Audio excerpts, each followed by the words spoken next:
Money doesn't make you strong, it exposes you. Let me ask you something uncomfortable.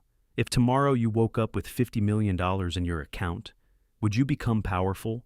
Or would you become exposed?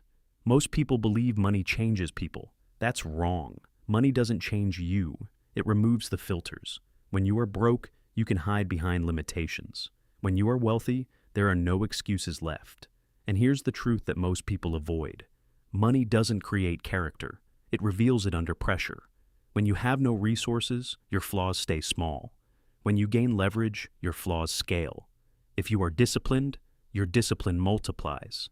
If you are insecure, your insecurity becomes visible. If you are calm, your calm builds empires. If you are chaotic, your chaos becomes expensive. Money is not magic. Money is amplification. And amplification is dangerous in untrained hands. The comfortable illusion of blame. We've all heard it. The system is rigged.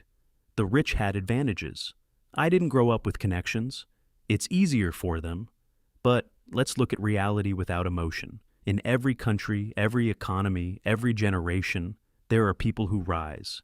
And there are people who rationalize. Same taxes, same inflation, same global market, different internal posture. The real divider is not opportunity. It's psychological tolerance for responsibility. Wealth demands delayed gratification, public risk, emotional control, long-term thinking, strategic isolation. And most people don't want wealth. They want comfort. They want improvement without pressure. But improvement always carries pressure. The more money you control, the more complexity you manage. And complexity is heavy. The weight of scale. Imagine this. You earn $3,000 per month. Your decisions impact you. Now, imagine you control a company producing $3 million per month. Your decisions impact employees, families, vendors, investors. That is scale, and scale is weight. Here's what people misunderstand. Becoming rich is not primarily about making money. It's about increasing your capacity to handle complexity. And complexity breaks fragile identities. That's why some people sabotage growth. They say they want expansion. But the moment things start growing, they pull back. They procrastinate. They self-doubt. They create drama. Because growth requires identity expansion. And identity expansion is uncomfortable. A deeper example. Let's talk about Marcus. Marcus came from nothing, worked hard, built a logistics company. At 41, he hit $12 million net worth. From the outside, success story. From the inside, collapse. He never learned emotional regulation. As his company grew, so did pressure. Instead of building structure, he built ego. He became reactive. He micromanaged. He distrusted people. Within 3 years, key executives left. Revenue dropped 40%. Money didn't destroy Marcus. His undeveloped character did. Now, let's contrast that with Sophia. Sophia scaled slower, but she invested in leadership coaching, financial literacy, personal therapy, systems thinking. She didn't just build income, she built internal infrastructure. When crisis came, and it always does, she responded calmly. Because money doesn't protect you from storms. Capacity does. The fear of power. Let's address the hidden fear. Most people don't fear poverty. They fear power. Power means you can no longer blame. You are the decision maker. You cannot say they forced me. You chose. Power demands clarity, and clarity removes excuses. When you are broke, you can say, I don't have options. When you are wealthy, you have options. And options expose your priorities. Money gives you freedom, but freedom reveals your discipline. If you lack discipline, freedom becomes self-destruction. That's why some celebrities implode. Not because money is evil, because leverage magnifies instability. The psychological barrier. There is a ceiling most people hit. It's not financial, it's emotional. You cannot out-earn your internal thermostat. If deep inside you believe, I'm not worthy of wealth, you will sabotage opportunities. If you believe rich people are corrupt, you will unconsciously avoid becoming one.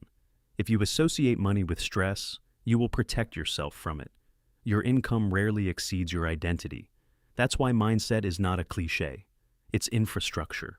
Why wealth seems hard. Let's dismantle a myth. Is becoming wealthy mathematically complex? No. The formulas are simple. Create value, solve problems, build systems, scale distribution, reinvest profit. So, why do most fail? Because implementation requires traits that are uncomfortable. Consistency, patience, emotional neutrality, resilience after embarrassment, strategic thinking over impulsive pleasure. It's not the math that's hard, it's the psychological evolution. Wealth is boring before it becomes impressive. Most people quit during the boring phase. Does money solve problems? Let's be direct. Does money solve everything? No. Does it solve many problems? Yes. Money removes survival anxiety, urgent financial stress, medical access limitations, time constraints. It creates breathing space, and breathing space allows strategy. People romanticize struggle, but prolonged financial stress damages cognition.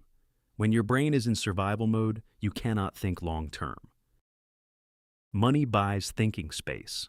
Thinking space builds leverage. Leverage builds freedom. But again, money only solves external pressure.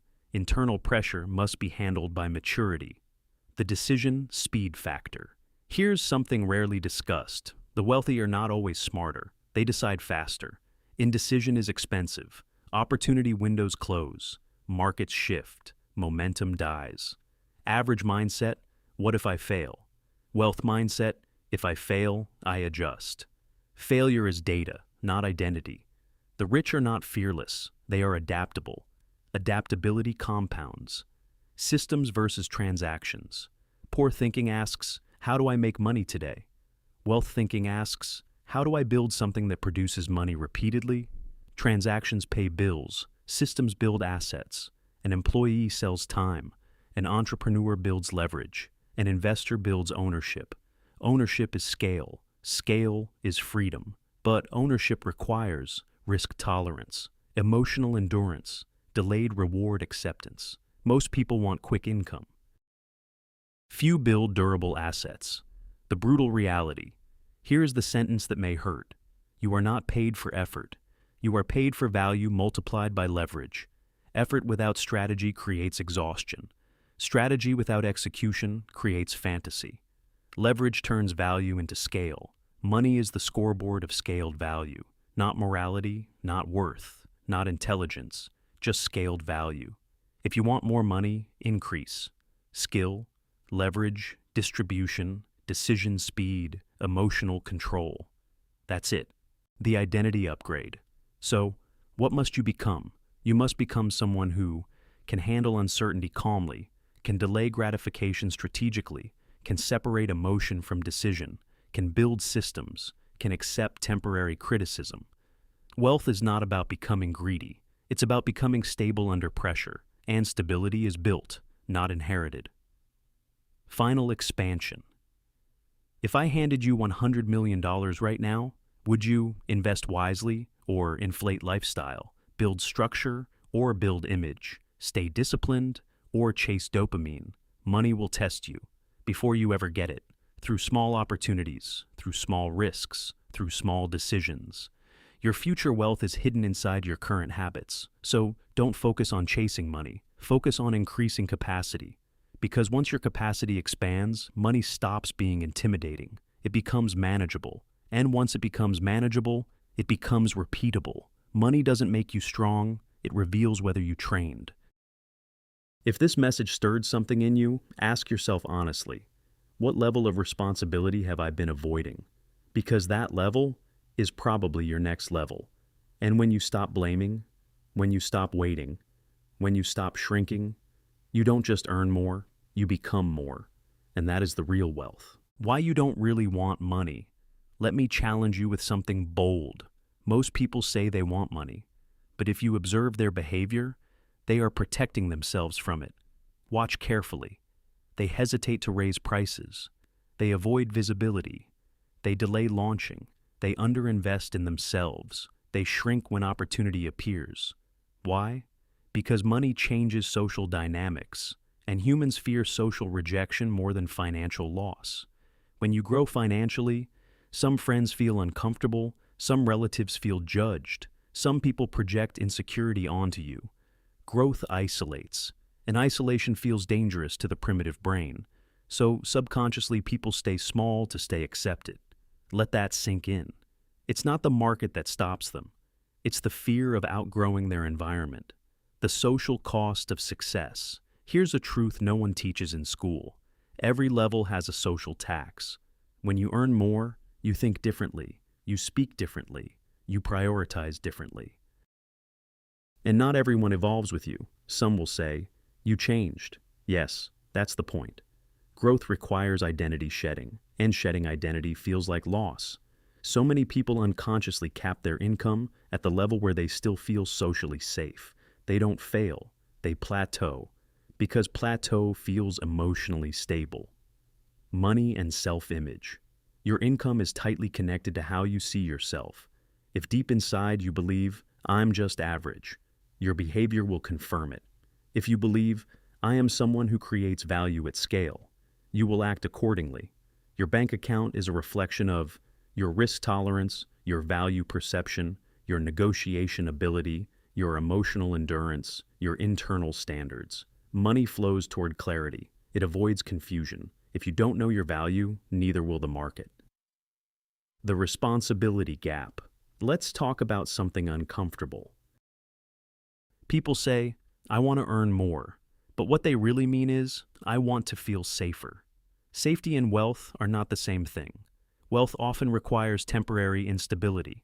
When you build something significant, income fluctuates. Criticism increases, responsibility expands, sleep decreases temporarily. There is a phase where nothing feels secure. Most people retreat during that phase. They interpret discomfort as a signal to stop. But discomfort is often a signal that you are upgrading. The gap between your current income and your desired income is the responsibility gap. To close that gap, you must increase decision authority, strategic thinking, emotional maturity, leadership capacity. Income is the reward for handled responsibility. The capacity principle. Think of wealth like water. If you pour 10 liters into a 2-liter container, it spills. If you pour 10 liters into a 20-liter container, it fits. Your internal capacity is the container. That capacity is built through failure, rejection, learning, delayed gratification, hard conversations, calculated risk. Without these, sudden wealth feels overwhelming. That's why many lottery winners go bankrupt. It's not stupidity. It's capacity mismatch. Why discipline beats motivation. Motivation is emotional. Discipline is structural. Wealth rewards structure. Motivation fluctuates. Markets fluctuate. Emotions fluctuate. But structure stabilizes growth. High performers build morning routines, financial tracking systems, decision frameworks, clear investment rules. Defined risk limits. They reduce emotional interference. Most people rely on feeling inspired. The wealthy rely on systems. The dangerous phase. Early success. Here's something even more dangerous than poverty. Early success without internal development. The first $100,000 can inflate ego. The first viral moment can distort identity. The first big deal can create illusion of invincibility. If humility doesn't scale with income, collapse is scheduled. Wealth requires ego management because ego wants.